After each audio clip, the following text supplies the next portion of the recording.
This is probably going to sound harsh to some people, and that's okay. This is probably going to sound very loving to others. It all depends how you choose to hear it. It all depends how you choose to hear it. Ready? Let's dive in. Hi, TT&V. Here's a scenario for you. Very unhappy, stressful living situation. Have no interest in fixing. No money, no job. Lost about 18 months ago. Some debt, no car. Basically, can't afford to leave. I welcome your thoughts on how you and V would handle a situation such as this using Neville's methods. Thanks. Mary, I'm changing your name to protect the innocent, just for fun. And I appreciate you emailing me today and being okay with me doing a podcast on this. Because to some people, this is going to sound really harsh. To some people, it's going to sound really loving. You're going to hear it from one state or another, and you get to choose the state that you hear it from. So I asked real quick. Well, first I said, we've all been there. Do you listen to the podcast? Yes, some of them. All right. And I suggest I begin with anything where I mention Daily Winds and Joseph Goddard. Okay. Ready? It always goes back to no money, doesn't it? That's what you said. And that's what it seems like. It doesn't happen because there's no money. It happens because there's no you in your story. See, one of my skill sets, I was really blessed to get the shit kicked out of me, to get beat to death when I was 23 years old. I'd already had one NLP training back then, but it got me real deep back into it. It got me real deep into it because I refused to live a life where I couldn't work, where I couldn't sleep, where I could drink, but I shouldn't. I refused to live a life that was just dull, drab, dreary, and dreadful. So I get where you're coming from. My problems showed up much more in my life than I did. But when I dove back into NLP, one of the things that I learned was to notice the language people use. Because the language people use reveals what their imaginal experience is. And I'm not suggesting you change your language. I'm suggesting that you notice what I'm about to share. Ready? Let's begin from the top. Hi, TT&V. Here's a scenario for you. This is not a scenario. This is your life. Now, this next bit here, I'm reading verbatim. Very unhappy, stressful living situation. Have no interest in fixing. No money, no job. Lost about 18 months ago. Some debt, no car. Basically can't afford to leave. Nowhere in there is, you're not there. Nowhere in there did you use the word I. It's very different to tell someone, I have a very unhappy, stressful living situation. I have no interest in fixing. It's called ownership. You've got to own where you've been. You've got to own where you are. You've got to own where you're going. Very unhappy, stressful situation. I have a very unhappy, stressful living situation. I have no interest in fixing. And I know there are people out there that are going to go, Mr. 20, you've got it all wrong. If she says it like that, it will perpetuate it. No, it won't. She's feeling it. Mary, you are feeling it. And you're keeping it at bay. We call this dissociative, right? You mention here's a scenario. Instead of saying, this is my life. Very unhappy. Instead of, I am very unhappy. I am stressed about my living situation. I have no interest in fixing this. You hear the difference? Because I got to this point where I had no interest in fixing a very stressful living situation. Where I had no money. Yeah, I had basic money, but I wasn't getting a raise. Cost of living was going up, and I received a stipend as long as I was hurt. No job, couldn't work. I wanted to work. I wanted to serve a purpose in life. Some debt, yeah, we all got that. No car. I did have a car, right? Anyway, it was a shit car, and I didn't want to fix it up either. basically can't afford to leave.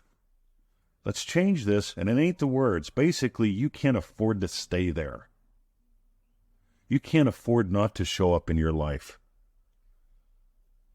Now, this other bit, right? This is all in love, because you got to, at some point, really decide, you know what, even if I have to feel the upset, I'm deciding that I determine where we go.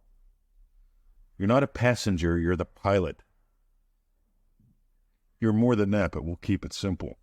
I welcome your thoughts on how you and V would handle a situation such as this using Neville's methods.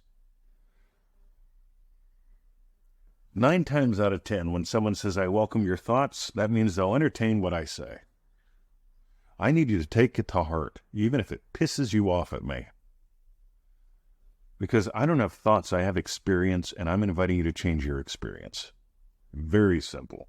How would I handle this using Neville's methods? God, I'd listen to the podcast every day. And I wouldn't listen to anything else. There's a lot of people teaching dumb shit. Just being blunt. You know my track record. Oh, maybe you don't. PTSD, beat to death at 23. Scoliosis. When I was like, 10, 12 years old, I was told I had scoliosis. I would be in a brace or a wheelchair in my 20s. It was bleak. And I didn't do what they said. I did for a little while, and I decided I'm being a karate champion. So, when I was 10 years old, I was still wet in the bed. But I discovered something called girls. And I found that girls were not icky. Girls were fascinating. Oh my God. Being with a girl, just taking a walk with one, holding hands, that might be fun. Meanwhile, I was still pissing the bed till I was 12. I didn't think a girl would get near me. And, of course, my mom's friends, they were all into Jesus is coming in Armageddon. It's the end of the world, Ronald Wilson Reagan, Gorbachev, all that stuff. I grew up poor. I mean, I'm talking poor. Government cheese, going to the church, standing in line, getting the food box. It would be like 2 days before Thanksgiving, and then someone would show up with a free turkey, would actually get to eat on Thanksgiving. The food stamps didn't even cover that. But somewhere along the line there, this fellow named Bob Winger gave me index cards. My mom used to go to prayer meetings at Bob's house, like every Tuesday or Wednesday, and in the summertime, she'd take me with her. She didn't want me staying at home. So she'd take me with her, and I didn't want to go to the prayer meeting. So I ended up in the garage with the old man, Bob. And Bob was an old fella. He was semi-retired from the Mennonite Publishing Company, and he had a collection of paper. One of the coolest things when I was just a little boy was he took me for a tour of the publishing company. Oh my God, the smell of the ink, the paper, seeing how they printed books, it was just incredible to me. And after all that, he said, do you want some paper? And he gave me paper. You know, index cards, big sheets of paper, small sheets of paper, thick paper, yummy paper, glossy paper, all kind of paper. Not only did I make paper airplanes as something fun to do to distract me from my dreads, I made business cards. We'll do yard work for money. Put my phone number on them. Went around to the rich section of town. The rich section wasn't that far. So I went there, and I put index cards in every mailbox. First call I got, I answered the phone, and the guy says, yeah, I need some yard work done. I says, all right, yeah, I'll be right over. I'll send him over. I forget what I said. When I got there, he was expecting an adult, and he's got a little boy. My first paying client, Florence Martz. She's dead now. She was the school nurse. She called me up. She said, you're Denny's kid, aren't you? I said, yep. She knew everyone. She was the school nurse for like decades. She gave me my first job. I weeded around her place. I trimmed things. I learned lots about me. I learned a little bit about work too. But here's the thing. I was done with my situation. I owned it. I'm a poor kid. And I'm scrapping my way out of here.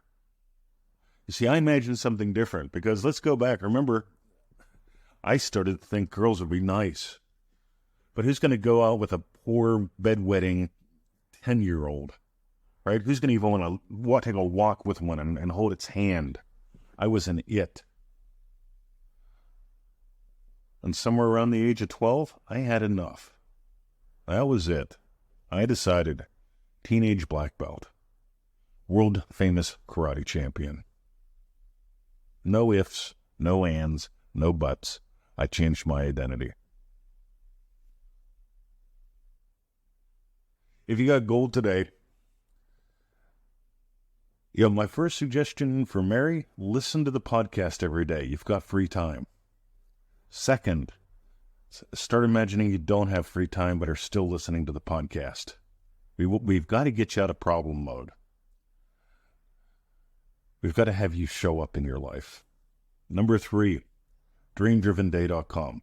My guess is you're not going to sign up for it this time. We just opened the doors. It starts in August. dreamdrivenday.com. That is 30 days of play with 30 cool kids. We got a Facebook group for just you guys. We do 4 live calls, 4 live group calls, and there's a daily lesson. Shit that changes lives. We've got thousands of posts, testimonials, and emails from Triple D members. We've only been doing the program for about 3 years. And I know you might not get in it. You probably won't get in it this time.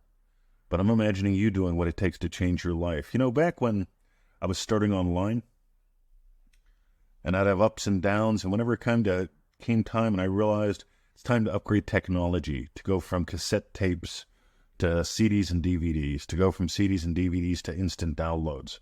Every time there was an upgrade in technology, I sold shit if I needed to, so I could get what I needed to do what I chose to do. And that's called resolve. And this is what I imagine for you. You showing up in your life with resolve. And how would I use Neville's techniques? Just to, because that was your final thing. How would you use Neville's methods? Listen to the podcast. I share gold every day here. If you can't do a program now, at least listen to the podcast. And now, imagine something lovingly about you as we go into the silence.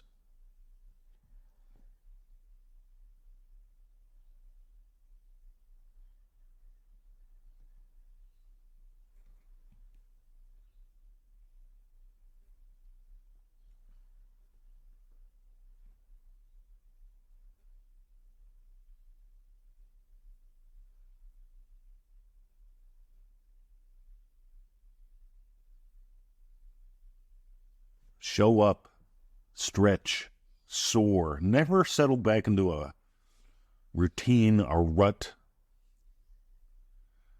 You're the one. You're not a passenger. You're the pilot. Let's dive in. Let's dive deeper. Have a lovely day.